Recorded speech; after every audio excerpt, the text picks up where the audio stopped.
మాది suit boot సర్కారే కావచ్చు కానీ కాంగ్రెస్ మాదిరిగా టూట్ జూట్ ప్రభుత్వం కాదని కేంద్ర మంత్రి రాజ్యవర్ధన్ సింగ్ రాథోడ్ ఎద్దేవా చేశారు.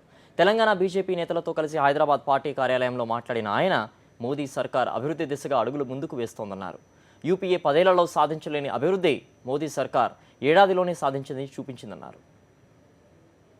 तो जो सबसे बड़ा काम है और सबसे मुश्किल काम है वो ये है कि पूरी की पूरी देश के अंदर जो भावना है उसको बदल देना, एक सेंस ऑफ कॉन्फिडेंस पूरे देश के अंदर ला देना. अभी तक जो लाचारी थी, जो बेबसी थी, उसको बदल देना. जो दुनिया वाले जो देखते थे भारत को, जिस नजरिए से देखते थे, उसको बदल देना. यानी एक तरह से पूरी की पूरे भावना को, पूरे भाव को, जो पूरे देश का जो इमोशन है उसको हमने नेगेटिव से उसको हमने 1 साल के अंदर पॉजिटिव में लेकर आए.